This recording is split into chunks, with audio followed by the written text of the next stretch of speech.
Good morning to all of you my students. School service commission এবং PSC পরীক্ষার জন্য যারা প্রস্তুতি নিচ্ছ তাদের জন্য আজকের ক্লাস বিদ্যাপতি থেকে।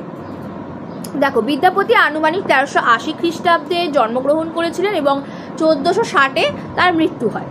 বিদ্যাপতি মিথিলার কবি ছিলেন, মিথিলা রাজবংশের কবি ছিলেন বিদ্যাপতি। বিদ্যাপতিকে মৈথিল কোকিল এবং অভিনব জয়দেব এই আখ্যায় ভূষিত করা হয়েছিল।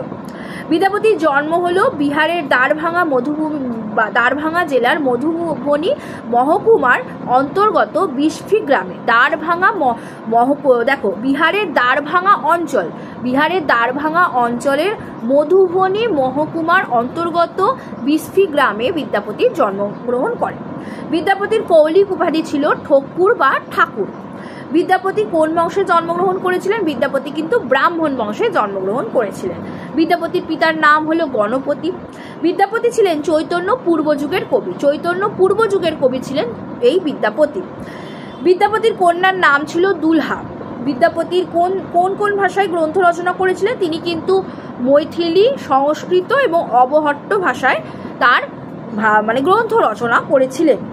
কবি বিদ্যাপতির পৃষ্ঠপোষক কারা ছিলেন? কীর্তি সিংহ ছিলেন কীর্তি সিংহ, শিব সিংহ, দেবী সিংহ, রানী লক্ষ্মী দেবী, এরা ছিলেন বিদ্যাপতির পৃষ্ঠপোষক। কার কাব্যের ভাষা ভঙ্গিমা রাজকণ্ঠের মণিমালার মতো? উত্তর হবে রাজকণ্ঠের মণিমালার মতো হলো বিদ্যাপতির ভাষা ভঙ্গিমা। চলে যাচ্ছি পরের প্রশ্ন। কবির রচনাগুলির নাম, কবি বিদ্যাপতির রচনাগুলির নাম কি?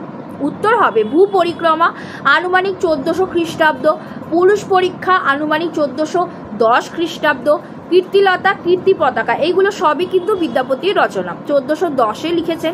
লিখনাবলী 1418-তে লিখেছেন। গঙ্গা বাক্যাবলী, ব্যারী ভক্তি তরঙ্গিনী ও শৈব সর্বস্বর সার, এইগুলো 1430 থেকে 1440। দুর্গা ভক্তি তরঙ্গিনী তিনি লিখেছিলেন 1440 থেকে 1460-এ। বিভাগসার ও দান বাক্যাবলী, যেটা ছিল 1440 থেকে 1460-এ। বর্ষক্রিয়া, এটা হলো 1440। ভূপরিক্রমা কোন ভাষায় রচনা তিনি করেছিলেন যদি প্রশ্ন আসে? উত্তর হবে সংস্কৃত ভাষায়। ভূপরিক্রমার বিষয়বস্তু ছিল তীর্থ কাহিনীর আদলে ভৌগোলিক বিবরণ ছিল ভূপরিক্রমার বিষয়বস্তু। এবার দেখো, কীর্তিলতা ও কীর্তি পতাকা এই দুটোই উনি লিখেছেন এবং কীর্তিলতা, কীর্তি পতাকা তিনি কিন্তু লিখেছিলেন অবহট্ট ভাষায়।